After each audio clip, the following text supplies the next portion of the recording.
Last time you were on your knees in a gravel lot with a busted lip and a stranger told you to get up. If you haven't seen part 1 yet, go watch that first. None of this will land right without it. Everyone else, buckle up because getting up turns out to be the easy part. Sal doesn't say much on the walk from the parking lot to the gym door. He doesn't have to. You follow him because you genuinely don't know what else to do. Going home with a split lip and no explanation feels worse than following a stranger into a building with a half-dead sign. Inside, it smells like leather and sweat and something underneath that. Something like old wood that's absorbed 40 years of both. There's a ring in the middle with tape patches on the canvas where it's worn through. 3 heavy bags hang from the ceiling on chains that creak when the building settles. Along one wall, a row of photographs, curling at the edges, most of them too faded to make out faces anymore, except one, closer to the door, that's clearly newer than the rest. A kid, maybe 17, gloves up, grinning at whoever's holding the camera. You don't ask who he is. Something about the way Sal's eyes skip past that photo tells you not to, not yet. Sal doesn't hand you gloves, he hands you a broom. "Locker's yours," he says, nodding at a battered gray locker with a strip of masking tape already stuck to the front, like he'd decided this before you even said a word.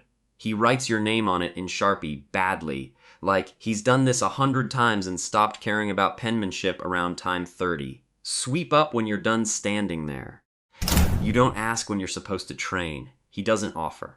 For the first 2 weeks, training means sweeping the floor, wiping down the bags, refilling water bottles for the 3 or 4 old regulars who show up like clockwork.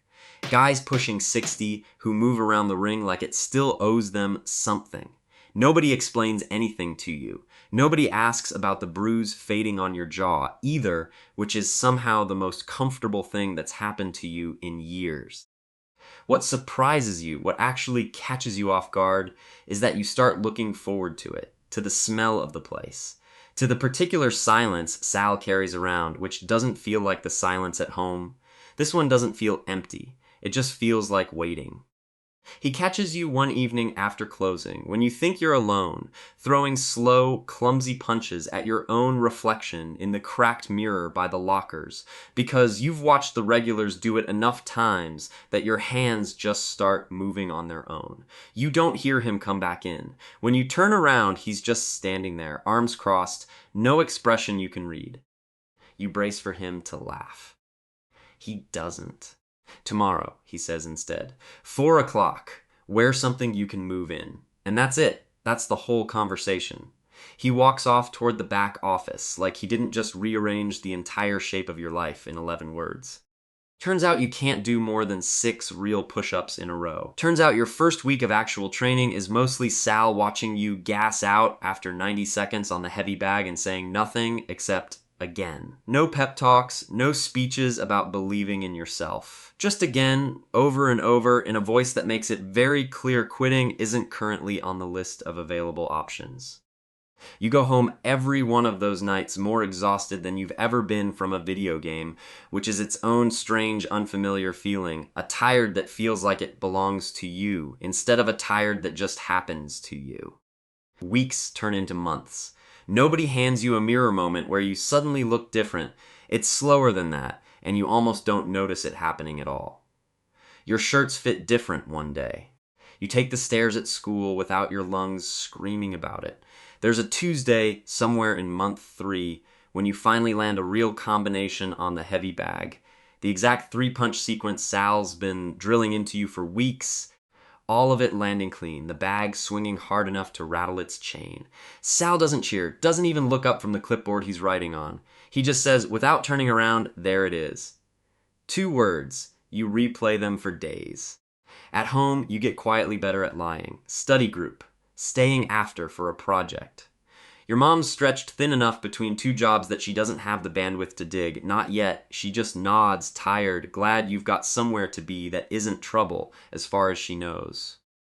At school, something shifts that you genuinely don't see coming. Becca, the Becca who spent 3 years looking straight through you, stops you in the hallway outside second period, nods at the fading bruise along your jaw, and actually asks, like she wants an actual answer. What happened to you? You mumble something about a gym. She doesn't laugh it off or lose interest. She asks another question, then another. It's 4 minutes, maybe 5, and it is, without exaggeration, the longest conversation the two of you have had since 5th grade. You spend the rest of the day running it back in your head so many times you nearly get called on in a class you weren't listening to. For about a week and a half, you let yourself believe something might actually be changing. Then Sal puts you in the ring for the first time against an actual person, a 19-year-old regular named Marcus, who's been boxing since he was 9, and you get an education in exactly how much you don't know. It's not close. It's not even a little bit close. You go down twice in the first 2 minutes, and the second time, you stay down a beat longer than you need to, just breathing, staring at the water-stained ceiling tiles, wondering if this was ever going to be different from every other time in your life you've ended up flat on your back. Sal doesn't offer sympathy. He crouches down next to you, waits until you're actually looking at him, and says the only thing he says, "You didn't quit. That's the only thing that mattered today." Then he holds a hand out and pulls you up. You want badly for that to be the worst part of the week. It isn't. 2 days later, you're at your locker when you hear it. Not even meant for you, just two girls talking a few feet away, not bothering to lower their voices, because why would they? Your furniture. Becca and Tyler. Tyler Whitfield, varsity everything, the kind of golden boy name that gets announced over the intercom. Apparently it's been official for a couple of weeks. Apparently everyone already knew. You don't say anything. You just close your locker a little too hard and walk to class like it's any other Tuesday, which is its own kind of skill you've had a long time to practice. That night, you come home to your mom sitting at the kitchen table, not doing anything, just sitting, which is somehow more alarming than if she'd been yelling. She'd stopped by the gas station on her break and run into a neighbor who mentioned, friendly, no idea what she was setting off, seeing you over at that old boxing place a lot these days.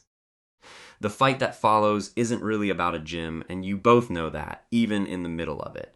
It's about the study groups that never existed. It's about bruises she's noticed and let go because she didn't have room left to ask. It's about the fact that the last time someone she loved started disappearing into somewhere she couldn't see, he never really came back. And some part of her, some part she can't fully explain even to herself, has been braced for you to do the same thing ever since your dad walked out that door. "I need to know where you are," she says, and her voice cracks in a way you've heard maybe twice in your entire life. That's all I've ever needed from anybody. I need to know where you are. You don't have a good answer for that. You're not sure there is one. You go to bed that night with your jaw still sore from Marcus, Becca's name still sitting wrong in your chest, and your mom's cracked voice still looping in your head, and somewhere underneath all of it, one small, stubborn, unwelcome thought. You still want to go back tomorrow. You just don't know yet if you're going to let yourself.